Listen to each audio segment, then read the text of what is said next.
Hello everyone, it's Pastor Wendy and it's so good to be here with you guys. I'm so happy that you joined me for story time. And today I have the story of the Easter robin. It's a beautiful story about a robin and her family, and it talks about also the story of Easter. So I want to share that with you guys today. Here we go.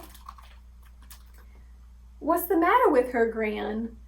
Tressa and her grandmother had watched two robins carry twigs, cat hair, and string to build a nest on Gran's window ledge. Now the bird wiggled, tail twitching, while its red-orange breast rose and fell. "That Mama's just molding her nest for a good fit," Gran answered. But Tressa worried. It was still 2 weeks until Easter. A million things could go wrong when a robin tried to nest this early. The next day, Tressa ran straight to Gran's after school. Gran showed her the surprise. In the center of the nest lay one perfect egg, the color of the spring sky. The father robin sat on a branch nearby, guarding his family.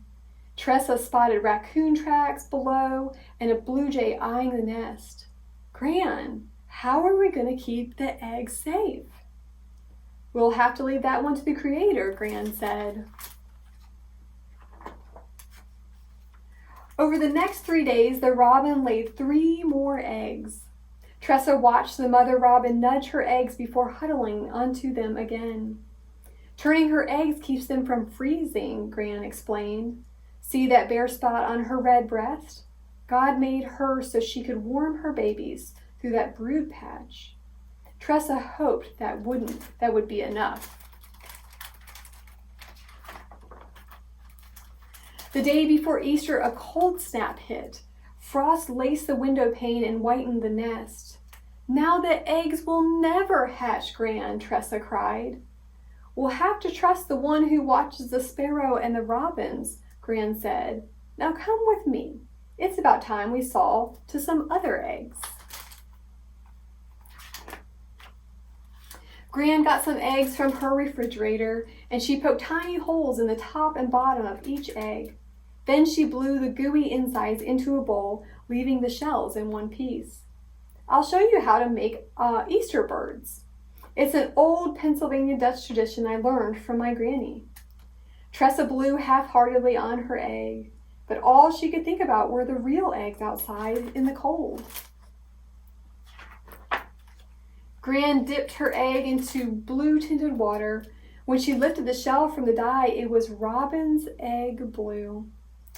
Tressa knew Gran and God cared as much about those baby robins as she did, and Gran wasn't worried. Tressa tried blowing out her egg again. This time it worked. Gran grinned over at her.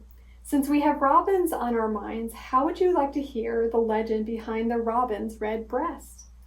Tressa dipped her egg into the dye while Gran began her story. Around 2,000 years ago, a plain brown robin was flying over Jerusalem when he heard angry shouts from the streets below. Swooping down to see what the fuss was all about, he caught sight of a man, beaten and bent under the weight of a wooden cross. "I know this man," thought the robin. "All Earth's creatures except humans recognize Jesus, the Creator God, come to Earth." At first, the robin thought he saw a nest on Jesus' head, but when he soared closer, he understood. The nest was a cruel crown of thorns. "I must help the master," thought the robin, but what could he do? Jesus stumbled as a whip snapped. He fell, and a thorny crown dug into his head. The robin, filled with compassion, flew at the crown and tried to knock it off Jesus' head, but the crown wouldn't budge. It was then that the robin noticed one long thorn sticking into Jesus' forehead. The bird gathered its strength, grabbed the thorn in its beak, and tugged. The thorn gave way, and as it came out, a drop of Jesus' blood fell onto the robin's breast, staining it red from that day to this. Ever since, Gran said, the robin's redbreast reminds us of Christ's sacrifice and how much he cares. The robin's song is the first sign of spring, helping us to remember that after Christ died, he rose again on that first Easter. Tressa insisted that they color the rest of the eggs robin's egg blue.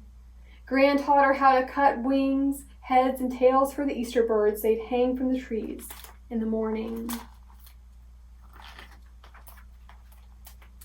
When Tressa woke up on Easter morning, she ran to Gran's to hang their Easter birds. As she tiptoed beneath the robin's nest, something crunched under her shoe. Jagged chips of blue shell lay scattered over the ground. "Gran," she cried as she burst into the house, "the eggs, they're broken." Gran called Tressa up to the room. "Take a look." Under the mother robin's wings sat 4 scrawny baby robins, eyes closed and mouths wide open. "They're alive!" Tressa exclaimed. She watched the daddy robin drop bits of food into the babies' mouths. "God takes care of his creatures," Gran whispered. Through the window pane, Tressa could see the robin's red breasts, bright against the sunrise.